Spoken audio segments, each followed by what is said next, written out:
Ставропольский край. Белгородская область. Владимирская область. Хакасия. Бурятия. Екатеринбург. Башкирия. Москвичи, питерцы.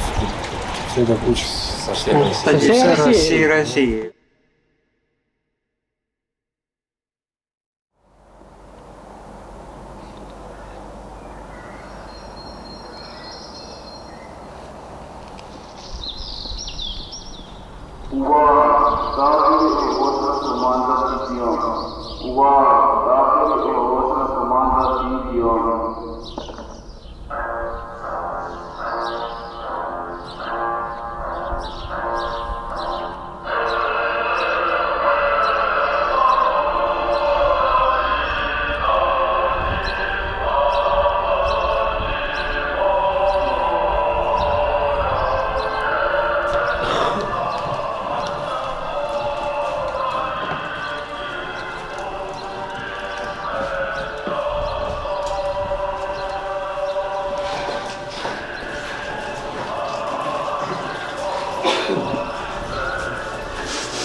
Как вообще в армии оказался. Я хотел пройтись по лезвию ножа между жизнью и смертью.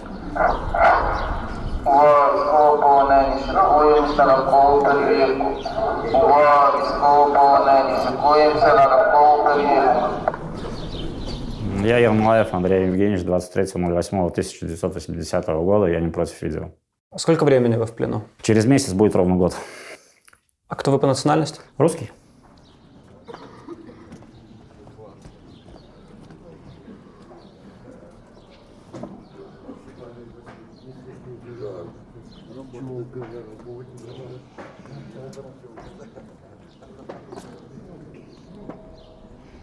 Я с Самарской области, в Самаре, в принципе, родился, отучился, закончил политехнический университет Самарский на инженер-электромеханика. Вот, отработал 11 лет в Самаре, доработался до главного инженером, потом уехал в Иркутск. В Иркутске я прожил еще 11 лет, и потом вернулся опять в Самару к родителям.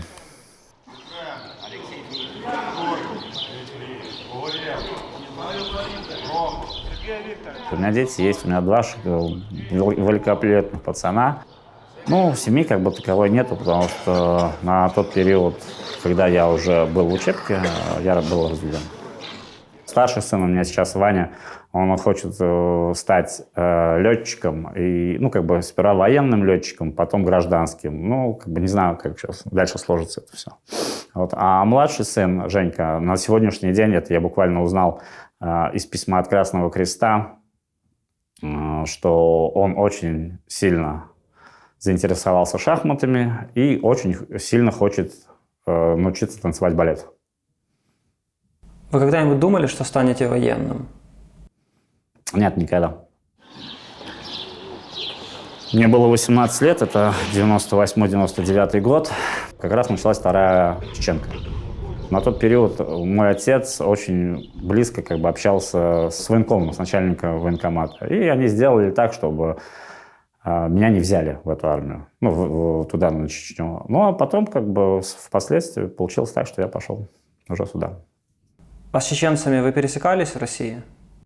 Да, я и в России пересекался, и здесь непосредственно на войне пересекался. По гражданке, то это достаточно приветливые люди, это достаточно прямолинейные люди. Единственное, у них есть минус, мне кажется, они любого человека хотят как бы склонить к себе, и чтобы, ну как, чтобы им пользоваться, чтобы он приносил им какой-то доход.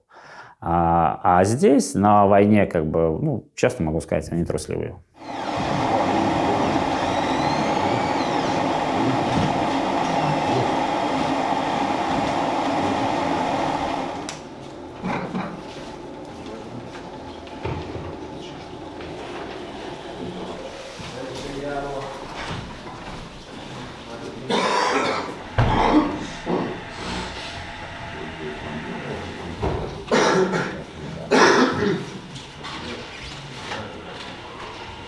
Я никогда не голосовал.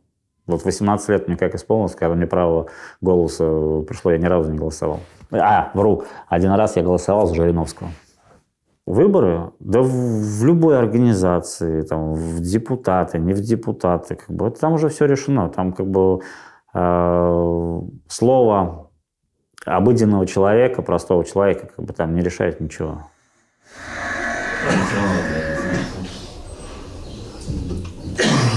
Наші податки. Наші.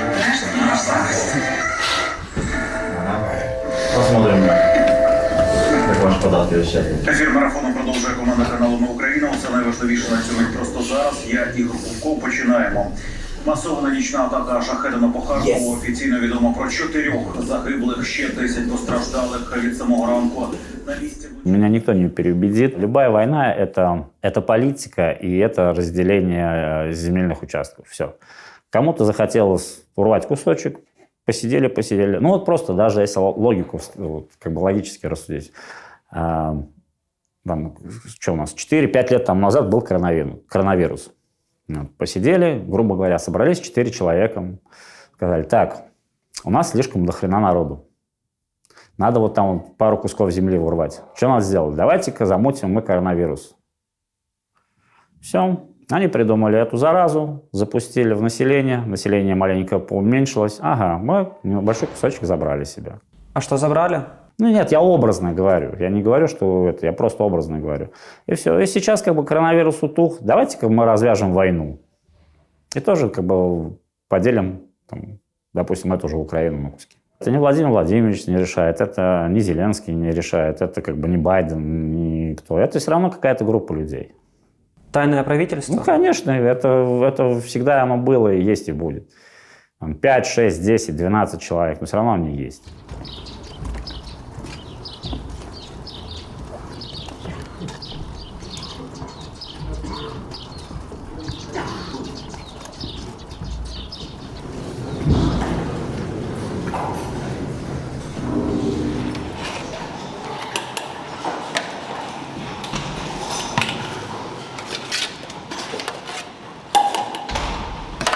То есть вы захотели пройти по лезвию ножа. Получилось? Пришел в военкомат, написал документы, подписал документы заявления, что да, я доброволец. Вот. Я не думал на тот период ни о чем. У меня в голове не было ничего. И, в принципе, как бы даже на все свои задания, я когда ходил, я старался из головы все выкинуть.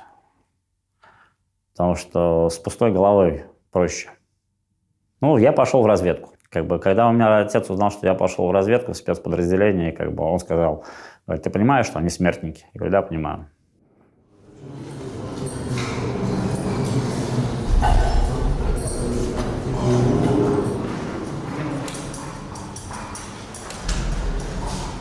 Вам приходилось стрелять по украинцам?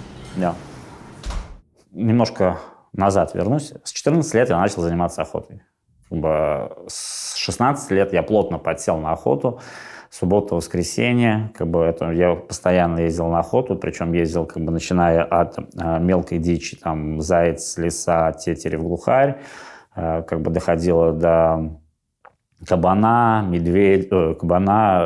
лося, косули, волка. Как бы, и когда ты немножко похитрее его, когда ты берешь дичь, добываешь дичь, вот, как бы, ты получаешь это удовольствие. В принципе, на тот период я тоже, как бы, получал удовольствие. Нет, это ненормальное чувство. Я, как бы, и говорю, что это немножко уже это сдвиг, так скажем. В принципе, я могу даже сказать то, что процентов 70, наверное, 80 человек, которые непосредственно находятся здесь в лагере, как бы у многих улетела кукушка. А когда она у вас улетела? У меня она улетела. Вообще, как бы, первый раз, когда я это ощутил, ну, не ощутил, вернее, когда я первый раз в бою бил человека, это был конец февраля месяца, да, конец февраля месяца. Это был накат, их было 4 разведчиков, а нас было 2 на тот период. Вот, и мы с ними столкнулись. Это было в лесопосадке. Как бы троих обнулили, 1 ушел. А как бы вот тогда я, наверное, первый раз я получил удовольствие. Вам стыдно за что-то, что вы делали на войне? Думаю, что нет, потому что, я еще раз говорю, видя человека с оружием, который стреляет в тебя, как бы ты стреляешь в него.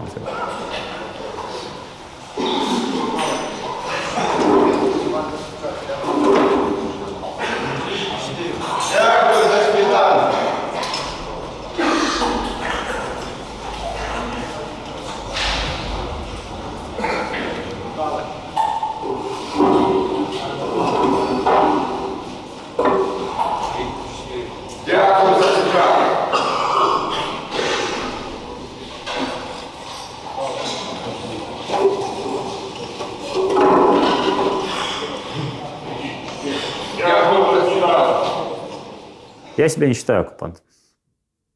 Везде, в тех городах, где я был, как бы, в принципе, в городах, в деревнях, в селах, как бы, я не знаю, может быть, это население местное так говорило, как бы, ну, по крайней мере, они ни разу не говорили, как бы, они говорят, вот хорошо, что вы пришли.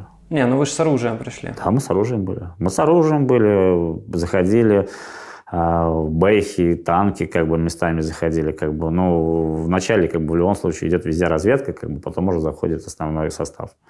Вот. Ну, если приходит человек с оружием, наверное, не будешь его называть оккупантом? Не, ну это, нет, я согласен. Но смысл в том, что, как бы, вот, они говорят, что, как бы, хорошо, что именно мы пришли. Ну, есть вот маленькая страна, но решила эта страна поделиться пополам.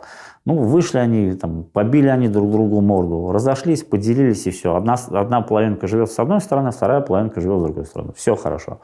Как бы, если так это было, блин, да, я думал, что, как бы, вот этого всего и десятилетней этой войны уже давно бы не было.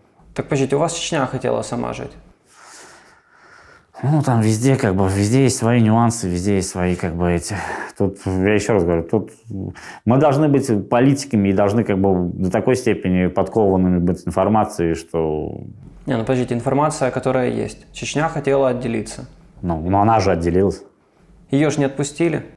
Как ее не отпустили? Ну, в любом случае, она сейчас же независима, она, как бы, она в составе России, но, как бы, она сама по себе.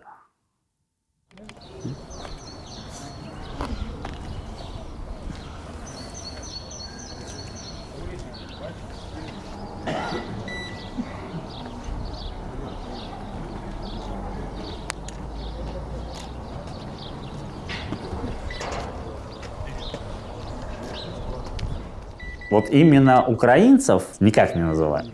А вот ЛНРовцев, ДНРовцев мы называем. Ну, ДНРовцы дерендынданы, а луганчан запикать можно будет потом? У нас без цензуры. Лугандонами. Это шовинизм? Ну, получается, да.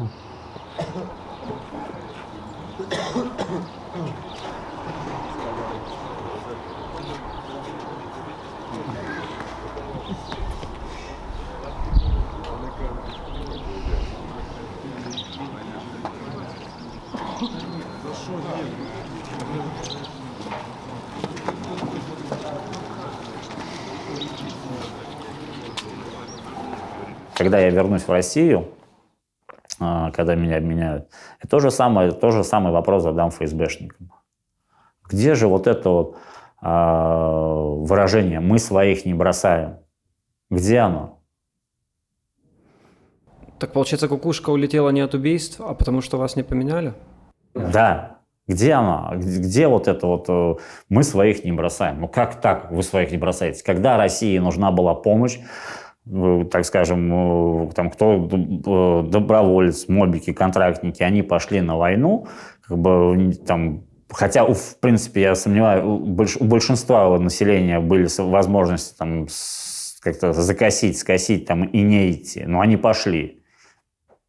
И все. И впоследствии получается, что он попадает в плен. Ну, сидишь ты в плену и сидишь. Посиди еще там годов 2-3.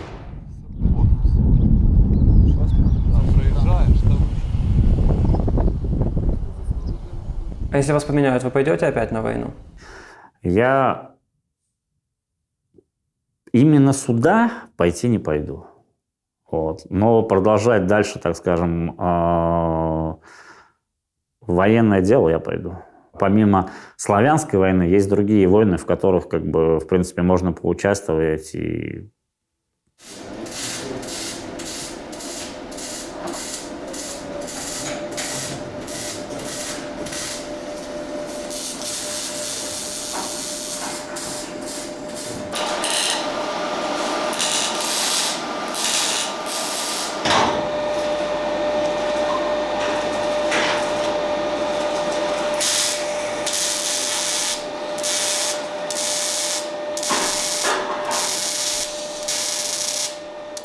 Помнишь, когда Путин объявил о начале спецоперации? Что ты подумал в тот момент?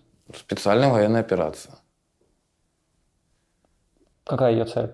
Ну, цель... Не думал об этом. Я Никитин Даниил Сергеевич, 22.07.97 года рождения. Кто ты по национальности? Русский. Сколько ты уже в плену? В плену 9 месяцев. Проживаю в Тверской области, город Нелидово. Ну, необычный небольшой город. Население, ну сколько, ну 1020 населения там. Небогатый город, там, ну заводы есть, там какие-то деревообрабатывающие, у нас в основном больше такого нету.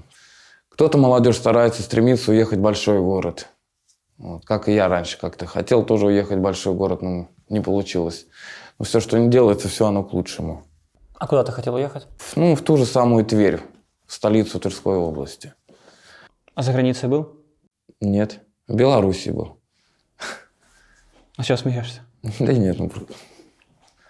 А так за границей нет, нигде не был. Ну, получается, сейчас за границей нахожусь.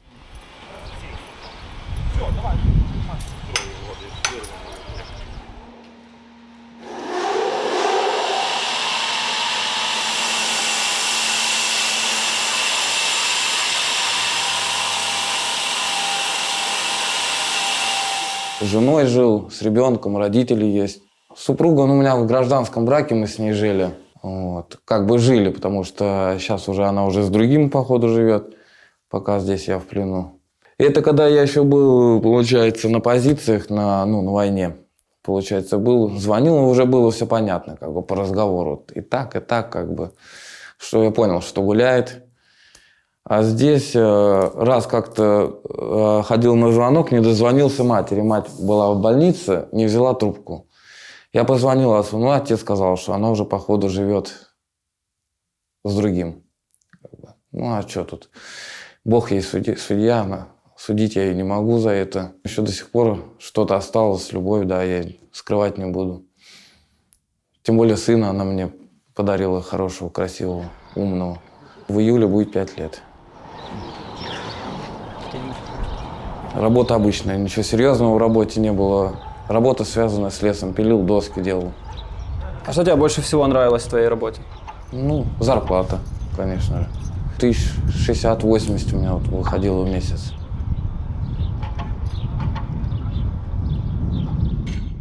Военным хотел быть? Военным? Ну, когда срочную службу служил, еще да, как-то хотелось быть. И потом, когда я уволился со срочной службы, даже как-то посещали мысли о том, контракт подписать. Вот. Ну, как-то меня останавливало все это. И все, если так, я и не стал военным. Ну, пока мобилизованным не стал. Что про Украину знал до войны? До войны ничего, если честно. Вот. Ничего. Ни знакомых оттуда не было, ни в Украине. Да, там бывало показывали, вот, что война, а так я сильно не вникал. Ну, я же говорю, политикой не интересовался вот этого всего. А ты на выборы ходил когда-то? Нет. А родители? Родители тоже. А чего? Не знаю. От моей же галочки ж ничего не изменится, если я даже против или за поставлю, правильно ж? Не, ну что не изменится? Изменится? Не, я думаю, что, мое понятие, что это не изменится ничего. Ходить, что не ходить на выборы. То есть Путин будет править до последнего? Ну, я думаю, что да. Хотел бы, чтобы он ушел? Да, мне он плохого, для меня он, то, что он уйдет, что не уйдет, я думаю, ничего не изменится по большей части. Но он же тебя на войну отправил. Ну, на войну, да. Повестка, мобилизация. Я ж тоже присягу давал, правильно? Я ж не мог убежать от этого от всего. А что ты в присяге говорил? Что я торжественно присягаю на верность своей родине. И будешь ее защищать, да? Ну, да. А почему в Украине ее защищал? У каждого политика своя, да? И вы говорите, потому что когда Луганск, Донецк присоединился к России, стало моей родиной, правильно же? Я знал, что те люди, которые с Луганска, с Донецка, даже вот здесь я с ними пообщавшись, что они всегда были, чтобы быть с Россией. И вот. Ну, я с Донецка, я никогда не хотел быть в России. Большинство, не знаю, большинство, не большинство, с кого я знаю, да, они хотели быть ближе к России, быть Россией. Пришел защищать людей Донбасса. Ощущаешь защитником, да? Сейчас нет. А что поменялось? Да я не знаю даже, что поменялось.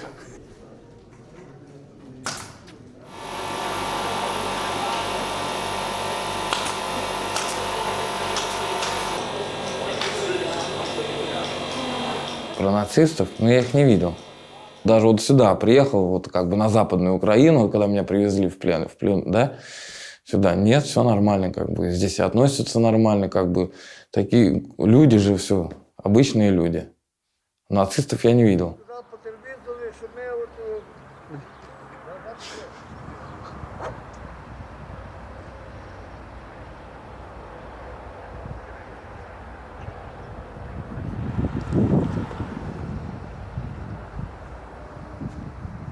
Считаешь себя оккупантом? По малой части, да. Но все равно же получается, как это правильно сказать-то, я даже не знаю. Мы все равно же на Украине, да? Там какие-то города уже мы захватили, правильно?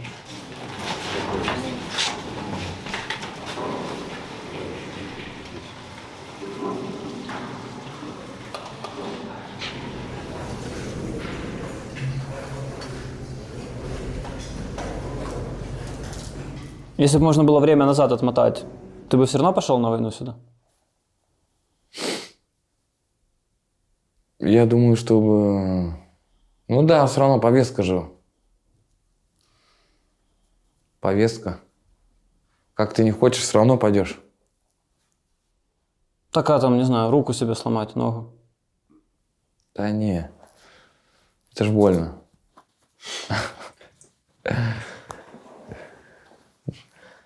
Это же когда себе сам ломаешь, это же больно. А когда кого-то убиваешь, не больно, да?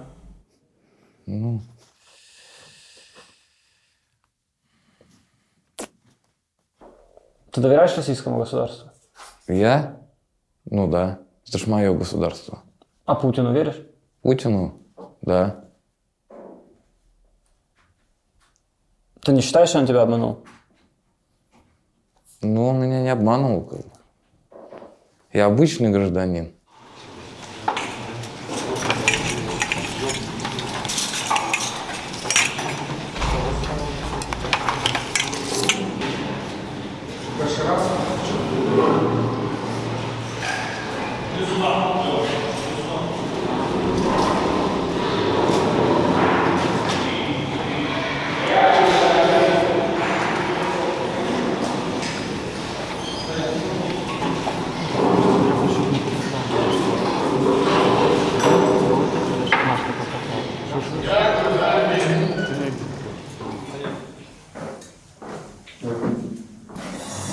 сідай.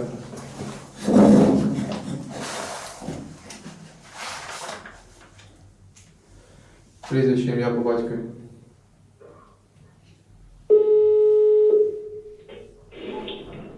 Алло. Привет, родная. Привет. Слышишь меня, ты где дома? Слышу, нет, я в магазин поехала. Колки жду. Ну, выйди на улицу, чтобы связь хорошая была. Че, отвечает что-нибудь эти военкоматы? Ну, военнопленным тебя признала часть. Признали? Министерство обороны, ты пока без вести пропавшим числишься. Часть признала. А как они От признали? 22 марта. А 22 марта часть признали? Ну, я не знаю, там какой-то этот мне прислали бумажку. Вот. И в посылке, если что, еще попросят, дезодорант и ногтегрыз какой-то, ногти. А то я тогда забыл написать, не знаю, все это шло у тебя? Я поняла, я уже список примерно составила. Шампунь, дезодорант, все это, да. Да. А письмо твое еще не прислали, и его тоже прислали еще. И майку черную с футболкой черной. Хорошо. Дети нормальные, ничего про тебя не знают, поэтому все нормально. Все понятно. Всех все хорошо, не переживай. Отец все знает? Мы за тебя только переживаем. Ну все нормально. Отец знает. Ясно. Ладно, все, давай. Пока, обнимай, целую. Давай, мы тебя любим, давай. Давай. Все хорошо.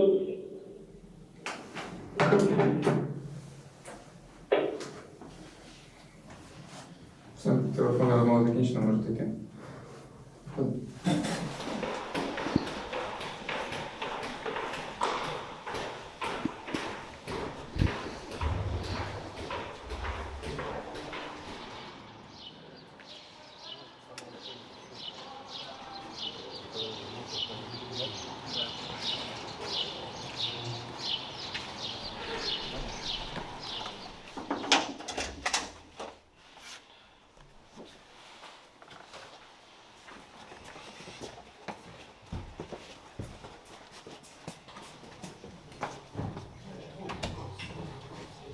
Да не ради чего, на самом деле. Я потерял свое здоровье, я даже не знаю, как я дальше буду вообще.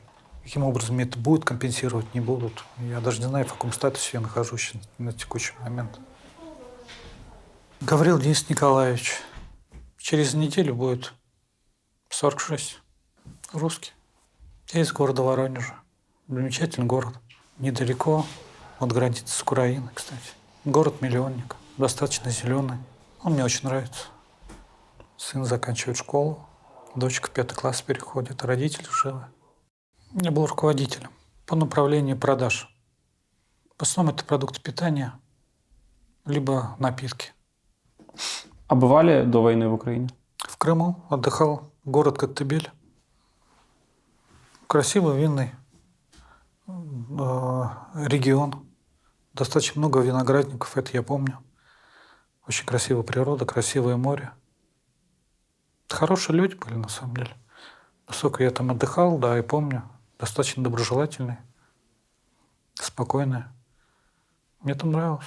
Следили за событиями в Крыму в 2014? Да, я слышал то, что были нарушены некие права непосредственно российского флота, который арендовал базу в Крыму, и то, что на это место планируется зайти войска НАТО именно в Крыму, и то, что Украина отвела как бы свой договор. Насколько, правда, я не знаю, я не буду спорить, я не настолько глубокий, как говорится, политолог, но вот это я слышал. Потом, да, слышал то, что прошел референдум, и основная масса проголосовала, да, за присоединение Крыма. Это я слышал. Я слышал предысторию вообще про Крым, непосредственно каким образом он пришел под Украину. То, что его отдал, если не ошибаюсь, один из наших руководителей государства во времена СССР. Если не ошибаюсь, это Никита Михайлов. Нет. Как бы это ни Хрущев был. То, что после определенного застолья он просто взял и подарил его. На тот момент Республике Украина. Насколько, опять же, правда или нет, я не вникал, я про это не читал. То есть это все информация из телевидения. Вы ходили на выборы в России? Нет, не ходил. Ни разу? Один раз это было во времена, когда учился в военном училище. Кстати, я тоже голосовал за Жириновского, когда я был в армии. То есть то же самое. Я голосовал именно за него. Это грамотный человек, Царство Небесное. Вполне грамотный. Но из своего характера, из своего поведения он просто никогда бы не стал президентом. Вот и все. Путину верите? Владимир Владимирович, ну, он вполне достаточно адекватный. Из последних наших президентов, которые я помню. Еще раз повторюсь, мне 45 лет. И если брать Бориса Николаевича Ельцина и те, которые были перед ним, то, да, наверное, это самый адекватный президент, который вообще был.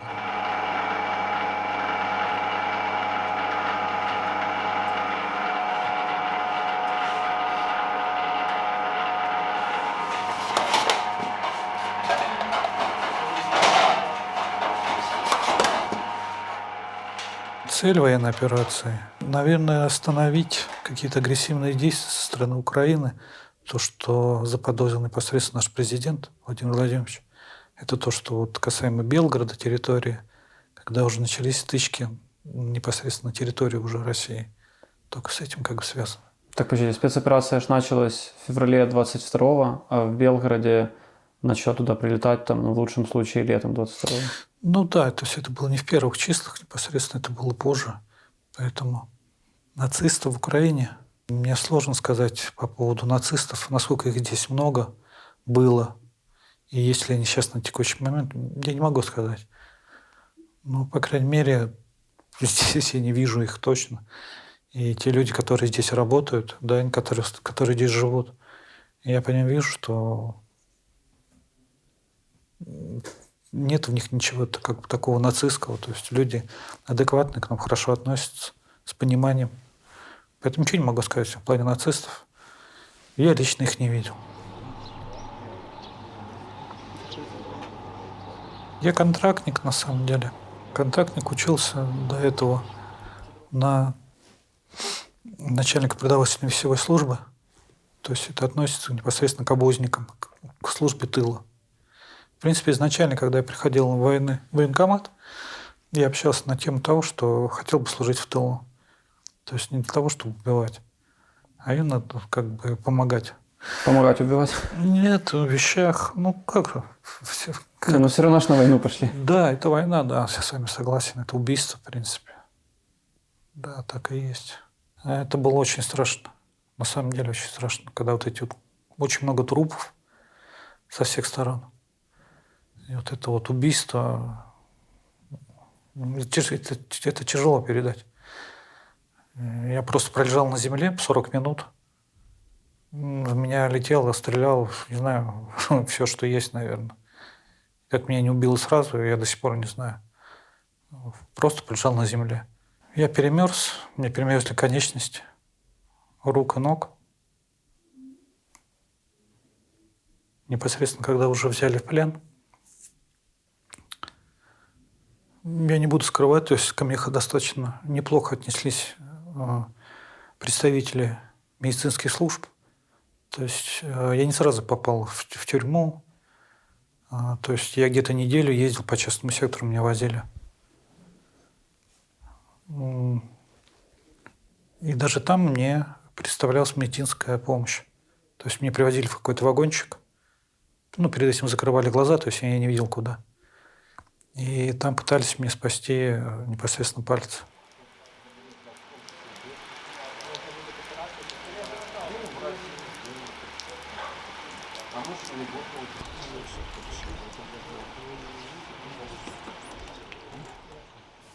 Обратиться к украинцам.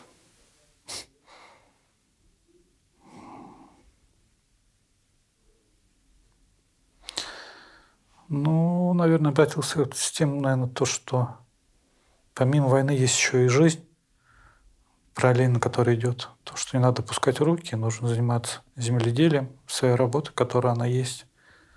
То есть... Тяжело заниматься работой, когда ракеты прилетают? Тяжело, да. Я вообще не сторонник, конечно, этой войны, потому что я считаю, что Украина – это братский народ. Мы друг друга понимаем, без переводчика. одной веры, поэтому... Нас не спрашивали, по крайней мере, когда эта война начиналась, голосований никаких не проходило.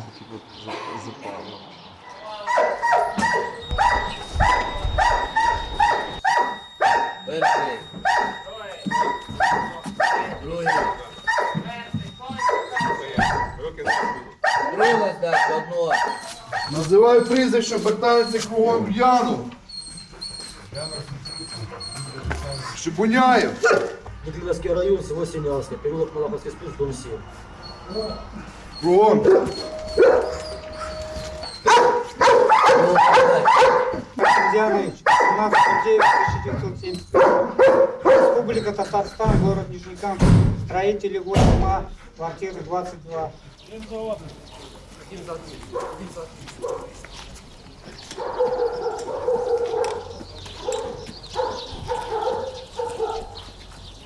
Кем ты в детстве мечтал быть? Даже не помню, даже не знаю. Хорошим человеком. Как ты думаешь, получилось это? Думаю, да. Полин Данил Валерьевич, я не против интервью. Сколько тебе лет? 25. Сколько ты в плену? 3 месяца, может, чуть больше. Кто ты по национальности? Русский. Ну, христианин. С Карачаево-Черкесской республики. Ну, это Кавказ. Что там по кайфу? Ну, горы, не горы, короче. Я что еще там сказать, не знаю. Ну, небольшой городок, короче. Там много наций. Там карачаевцы, абазины, черкесы, русские. Там, ну, много. Прям достаточно. Нормальные люди. Менталитет, хочу сказать, шикарный там. Ты за границей был когда-то? Нет. Ну, в Абхазии только. И все. Ну, Абхазия, что, она же к России как бы этот. Ну, там не нужен загранник. Ну, я считаю, это не граница, получается. Ну, хотя ты там проходишь. Торговым представителем был. Воду продавал. Ну, по всей Карачаево-Черкесской республике. Полтинник делал. Где-то 40. Ну, по-разному там. Хватало, ну, в смысле. Все равно, чем у тебя будет больше денег, тем у тебя больше запросов будут. Думал ли ты когда-нибудь стать военным? Да. Даже после срочки. Бывало такое желание. Чего-то все равно не хватало, чтобы пойти да подписать контракт, короче. Ну и не было, да, там в голове, что там окажусь где-нибудь там, типа в таких местах. За что ты потерял ноги? За Россию, да. Ну да. Ну, у тебя ж не в Карачаево-Черкесии ты ноги потерял, Ну, конечно. а в Запорожской области. Да. Ты бы, наверное, никогда в жизни там не побывал, если бы не специальная военная операция. Возможно. А в чем смысл специальной военной операции? Без понятий. Я в политике, короче, слабый. Я ничего не шарю в этой теме. Расскажи, как ты пошел. Не, я не хочу рассказывать. Ну, ты доброволец, правильно? Да. Ну, в смысле, там, ничего такого, по сути, плохого, как бы, искренне вот говорю, ничего плохого. Типа, что для вашего народа ничего такого плохого. Там, по своим, короче, обстоятельствам так получилось, так скажу. На выборы ходил когда-то? 1 раз. За кого голосовал? Может, я не хочу на это отвечать. Ты Путину веришь? Во что именно? Вообще в каждое его слово? Ну, типа да. Типа верю. В надеждах.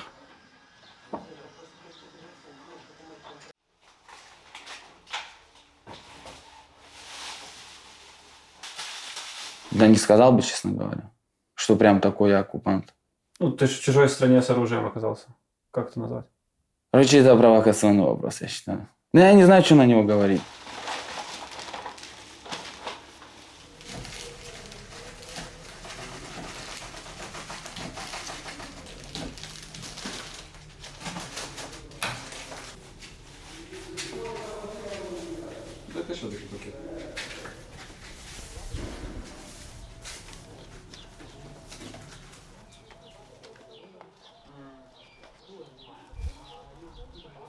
Тебе стыдно за то, что ты делал тут?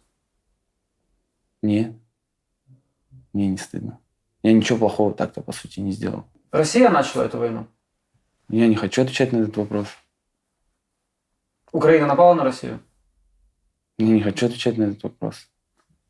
Да, конечно, не напала. Все же знают это. Есть ли какая-то коллективная ответственность россиян за эту войну? Даже вопрос не понял я. Ну, это типа как понять? Коллективную. Типа толпой типа ответят или что?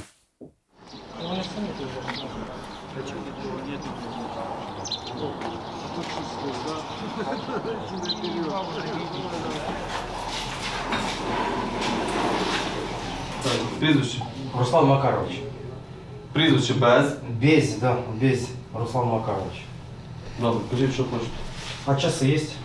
Ні, годинник немає. А заказать? Ну потім так, зараз купляють те, що є. Газировки. Добре, скільки вам? Упаковку. Е, Да, вот это. Мінеральний чи той? Вот это. Ні?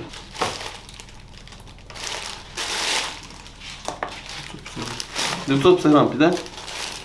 Без 30 грам. Конечно.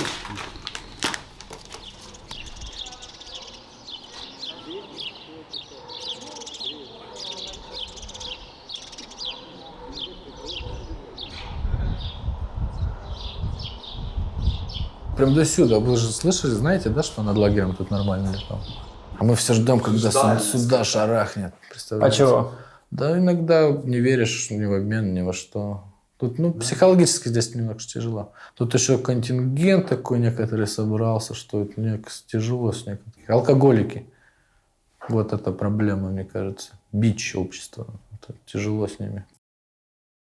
Они там и сидели за бутылку водки, там ему кореш не принес. Он пошел за водкой, пришел, он где-то с кем-то, бабой распил, пришел к нему обратно домой. Тот такой, я выпил, блядь, мою водку и зарезал его. Другой там что-то тоже, там, все по алкашке, все по алкашке.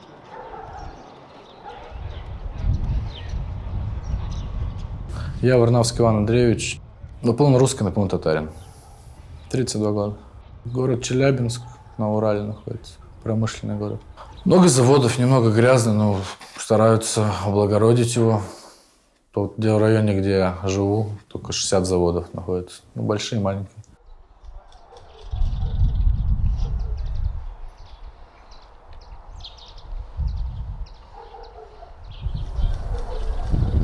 Кто тебя дома ждет?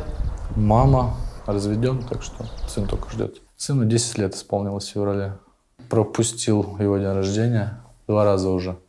В прошлый раз на войне был, в этот раз в плену нахожусь. Ему не говорили, что я в плену, он думает, что я на войне. Что на войне знает, да? Да. Как он к этому относится? Но он был против, чтобы я поехал. Не хотел. Я ему сказал, что я не буду убивать людей за деньги, и он нормально отнесся. Ну, никак не хотел. Ни бесплатно, ни за деньги. Хотел помочь съездить, чем могу. А кому хотел помочь? Парням. В основном России.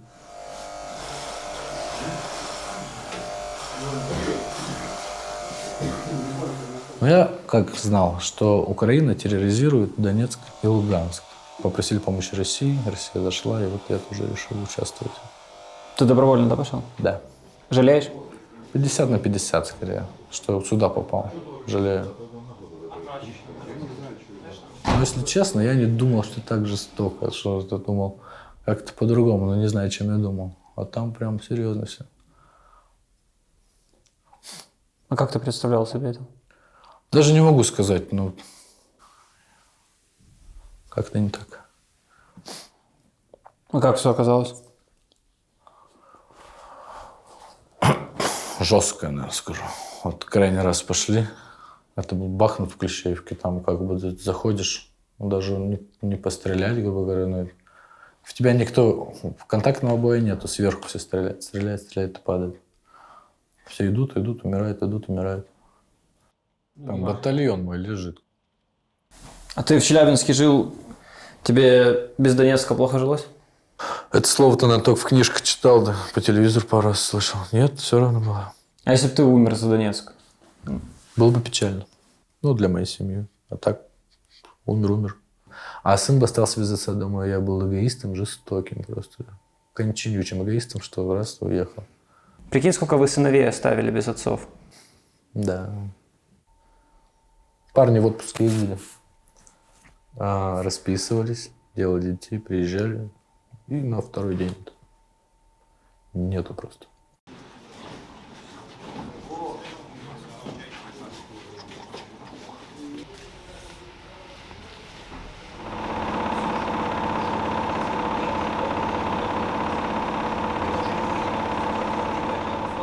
Что вы тут натворили, думаешь вообще об этом? Ну, нормально наворотили, конечно. Ну, последствия не знаю. Если выиграете, то ничего не будет, да? Ну, типа, да. А вы думать будете? У тебя какие-то угрызения совести есть по поводу того, что ты тут делал? Ну и что вот мне совестно, что вот это исправит? Ну, хотя бы если бы тебе было совестно, уже было бы не так плохо. Ну, когда причиняю, ну, по моей воле человек страдает, ни за что, мне будет стыдно. Ну, ты же сюда пришел по своей воле как раз. Ну да, ну я бомблю ракетами, что ли.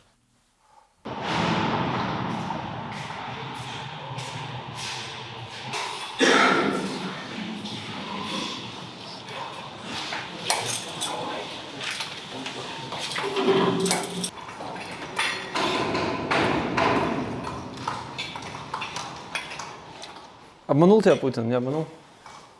В чем? В том, что я ожидал и что я получил? Да. То он мне ничего не обещал. Ну, деньги обещал, заплатил. Он дожмет, я думаю. Мне так кажется. Не знаю, мне вот интересно самому, чем она закончится. На самом деле. Дожмет до чего? Ну, до победы. Россия же может долго тянуть это. Ресурсы, все как бы есть. А вот что надо сделать, чтобы такие, как ты, больше не ехали сюда? Да трупов больше показывать, наверное, не знаю. Чтобы вы так по полям ходили, снимали. А скажут, что это ваше. Все равно, если даже... Ну, там наши просто космос по ним. Бежишь, вот на тебе прямо. И не обижать везде вот эти буреломы. И прямо по ним бах-бах-бах. Там хлюп-хлюп-хлюп-хлюп. Я бежал, а я один потом еще, когда бежал, всех, кто убили же моих, думаю, ебать. Лежит вот они с черепами, с голыми. А чтобы фляжка не брызнула, я же первый раз вот кучу такую вижу. Я говорю, мужики, что вы разлеглись, с автоматом бегут? Страшно. Я потом еще здесь мерещился, будто тип стоит, когда я в темноте. Ну, мне кажется, я маленькая фляга брызнут уже. В темноте будто кто-то стоит, сейчас уже отошел.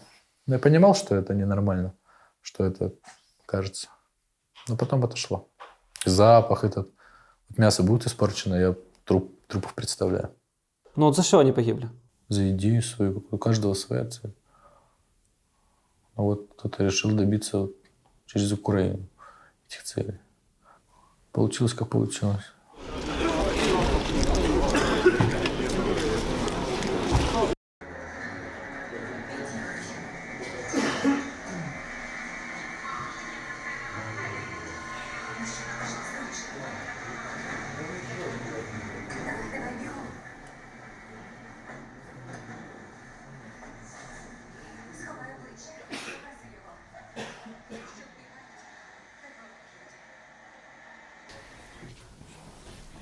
Все, команда відбій.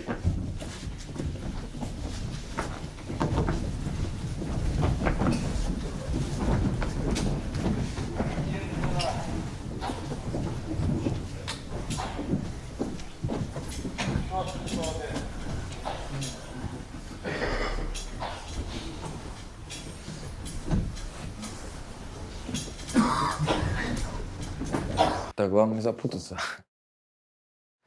Я, военнопленный Никитин Даниил Сергеевич, Тверской области, город Нелидово, мобилизованный 28 сентября 2022 года. Нахожусь в плену с 14 июля по сей день. Прошу Татьяну Николаевну Москалькову вернуть меня домой. Скорее меня, чтобы я попал в этот обмен, который будет, может, ближайший или как там. Вернуться к семье, домой, к ребенку. И все.